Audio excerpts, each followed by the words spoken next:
We're in a Porsche, it has a turbo, and guess what? It's really fast. Welcome to the Porsche Panamera Sport Turismo. Now let's not beat around the bush. When this thing first launched, who thought? Direct competitor to the RS6. And finally. So the concept car of this was launched, I think it was like 2012? It's been around for a long time. When that thing dropped, I thought, good God, it looks monumentally beautiful. When is the day that that thing is going to arrive so I can A, drive it, and B, compare it to an RS6? And here we are. Now, it's been out for a few months. I'm just going to start with it straight away. On paper, these cars, the RS6 performance and this, on paper at least, are relentlessly similar. So let's just go through it. 4 litre, twin turbocharged, V8, 4-wheel drive, 8-speed gearbox. I mean, it's ridiculous. Those things fit both cars. Now, in the performance stakes, here are the differences. Panamera Sport Turismo Turbo, 550 horsepower, and around about 565 pounds-feet of torque. RS6 Performance, 605 horsepower, and 553 pounds-feet of torque. There is one thing to address. While the numbers are currently in favour of the RS6, it is the performance version, and we are in the turbo version of the Sport Turismo. Porsche have launched a Turbo S version, which is also a hybrid, which has quite a lot more torque, and it is also up in the 600 plus horsepower range.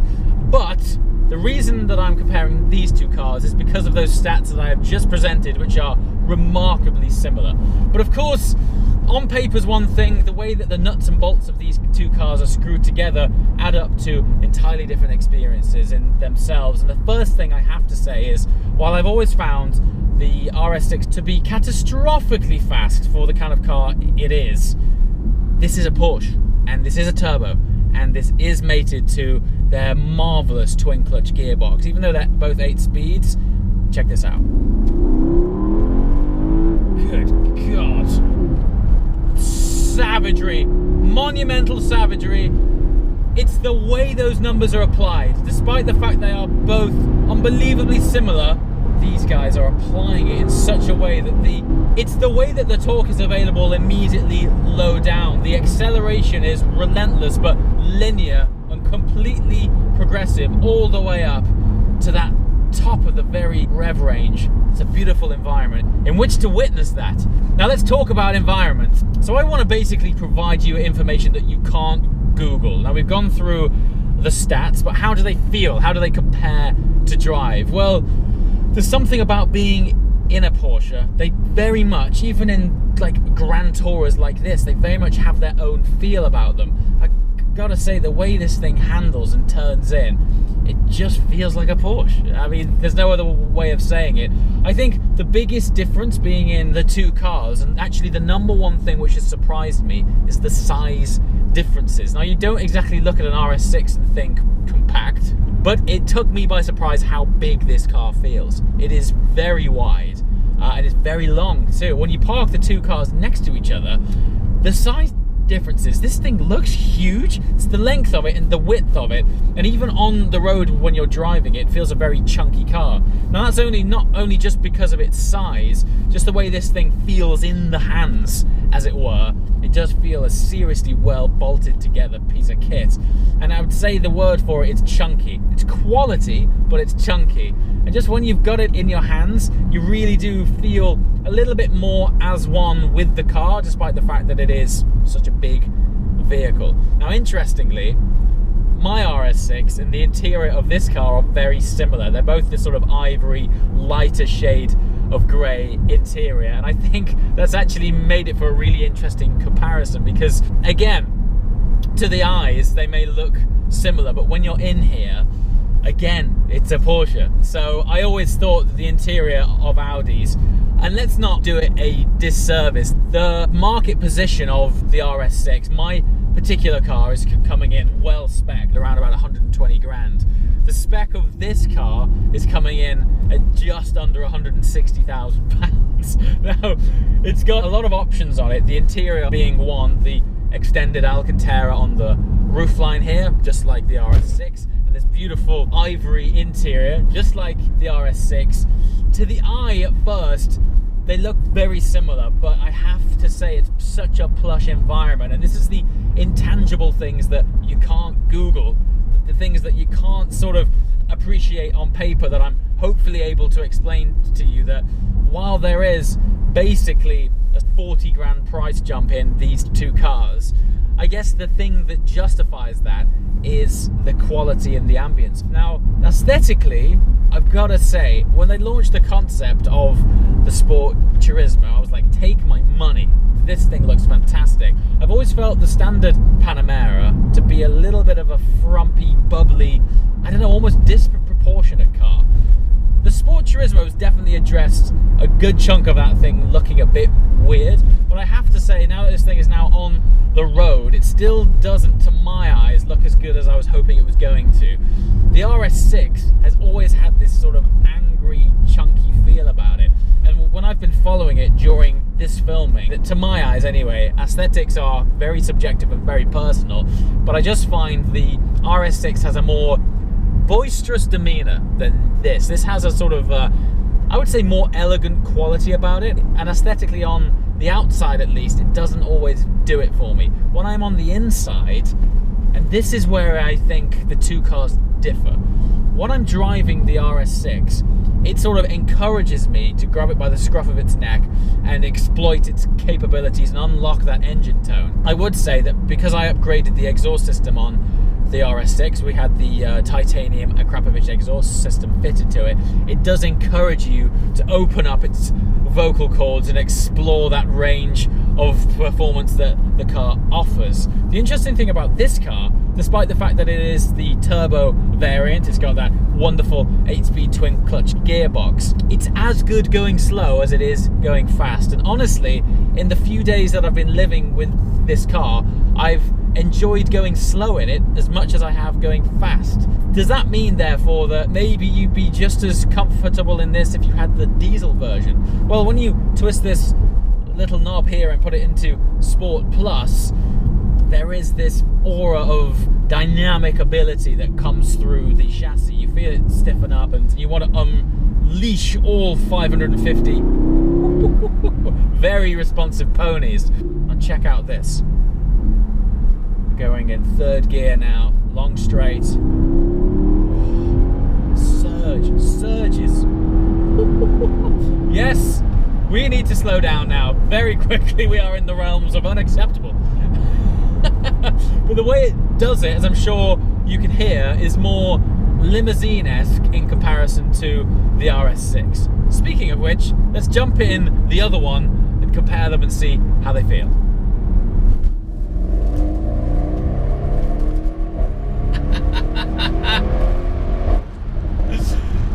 Now, I'm sure the first thing you can tell, the biggest difference is the sound. Yeah, now, of course, I have upgraded the exhaust on this car, but I've got to be honest with you, the Akrapovic exhaust system, it isn't mental. It's not like a really shouty, barky exhaust. It has just really more cleared the throat of the RS6, just so you can hear and be reminded that you're in something a bit spicy. It wasn't vastly different to the standard exhaust system. I think it's important to state that, because the audible delight that is the RS6 comes through even from stock, even from a factory car. Of course, it is louder now in this state, but compared with the stock Panamera Sport Turismo, that thing really is in limousine mode in comparison to the way this car sounds. So the first thing that hits you is the sound. Yes, we have an augmented exhaust, but honestly, I remember what this thing sounded like before that, and it still has these pops and bangs. It still gets those, even with a standard exhaust system. So, second thing, acceleration. I've got to say, I think the Porsche takes it. I think the Porsche is just a little bit quicker. Or the way that it delivers the torque, because it's actually, under acceleration, it's often the torque that you feel in your body. Whatever it is, because on paper, as I mentioned, The official statistics are that they're near identical. But I think it's the way that the Porsche delivers the torque from a much earlier stage in the rev range than this car. This kind of comes into its own around about 3,500 onwards. Yes, so from there, it's all there. And the third thing is the size. Now, never in a million years did I believe that I would find myself saying the RS6 feels a little bit small. Now, in its own state, it doesn't feel small when you're in it, but when you jump back to back from the Sport Turismo into this, there is a definite downsizing effect. I think it's mostly the width of the Panamera, and it's long as well. And the other thing, just one more time.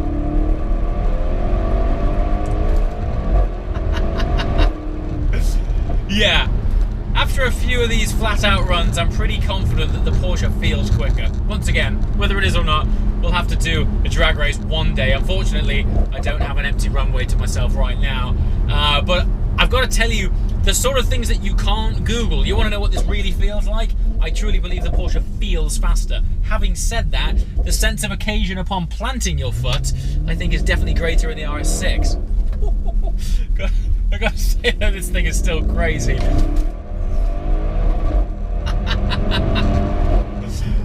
And that for me is where it's at.